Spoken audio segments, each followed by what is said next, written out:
Hi everybody, this is Bug-Ass Reviews, and today I'm going to be doing a review on the Marvel Legends Deluxe Thanos figure. So before we take a look at Thanos, let's take a look at the accessories that he comes with. So for his first accessory, he comes with the King Thanos head, and this is meant to be used on the previous Walmart exclusive Thanos figure. Before I switch the heads out, I just wanted to say that Hasbro did a pretty good job getting the size just about right on these figures.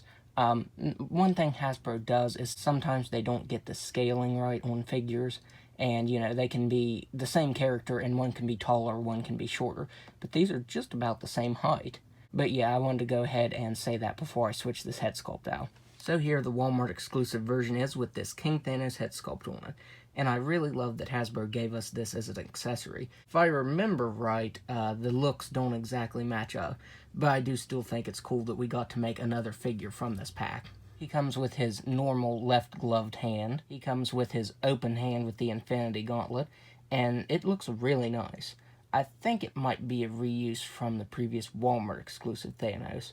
I'm not 100% sure, but they used some glossy paint for the Infinity Stones, and it looks really nice. It really pops over top of that marbleized gold collar. And finally, he comes with his snapping hand, and I love that Hasbro gave us this as an alternate hand, because to me, this is one of the craziest moments in all of Marvel Comics, is Thanos snapping.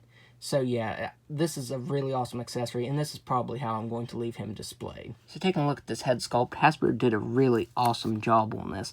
It looks really nice. The skin tone looks really good. It has a little bit of a wash over top of it, so all of the details on his face came out really nice. He has some paint variation under his eyes right there, and the eyes themselves look really good as well. They're done in a light blue color, and a certain way the light hits it, it almost looks like it's glowing. So yeah, that looks really nice. The teeth are also painted pretty nicely. You can see where the paint gets a little bit shaky in some areas, but other than that, the teeth came out pretty clean. The rest of the head sculpt is done in a really nice blue color. This blue color just really, really pops. And also done in gold. Yeah, just these two colors together look really, really nice. And it just really pops.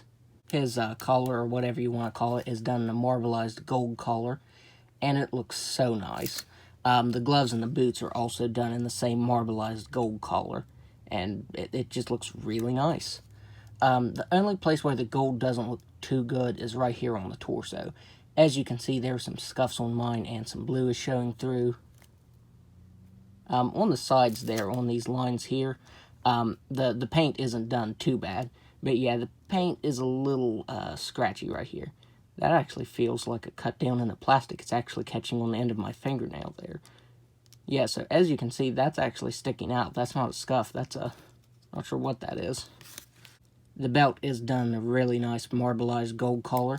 And the blue is done in a little bit of a darker color than the rest of the body. Surprisingly, there actually is some paint variation on this figure. As you can see, there is some light blue paint apps on the torso and on the arms right here. And yeah, I think there's just a little bit right here on the thighs. It would have been nice if they would have done a little bit of a dark blue wash over top of the figure, just to bring all of the muscle sculpt out. But yeah, we do get a little bit of paint variation, and I do appreciate that. And then there are his boots. They're sculpted pretty nicely. So now, let's go over Thanos' articulation.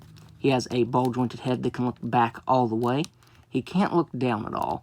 And that is my major complaint with this, is the articulation. The articulation leaves a little bit to be desired. So yeah, you can't get the head looking down at all. You can get him moving side to side and a little bit of tilting. He has ball-jointed shoulders that can move out just about all the way.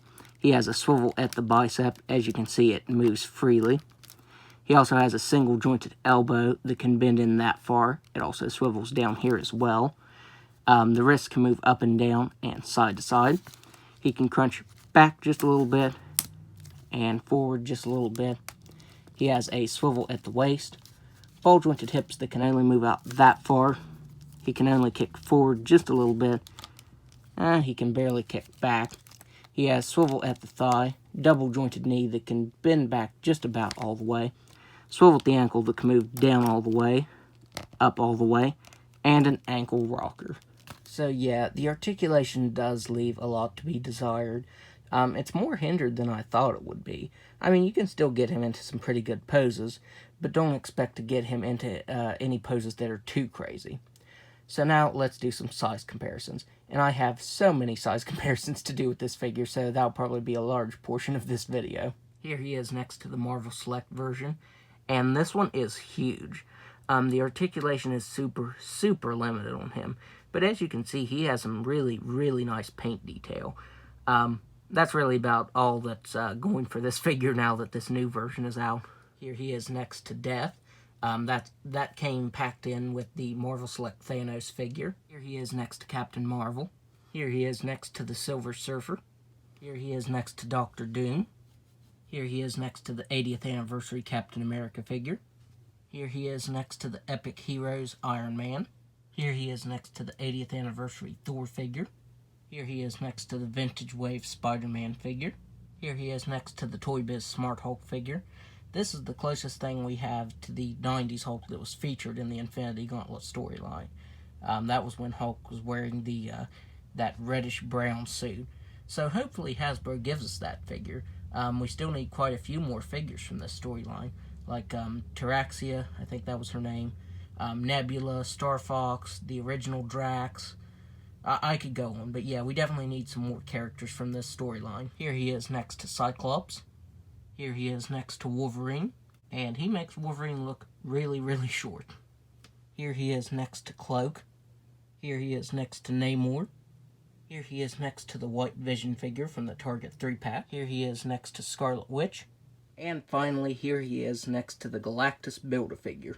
So overall, I would highly recommend picking this up, because in my opinion, this is the best comic Thanos figure we've gotten from Hasbro. Sure, the articulation is really limited, but to me, this is the definitive version of Thanos to pick up. So that's my review. If you like this review, be sure to hit the like button and subscribe to my channel. Thanks for watching.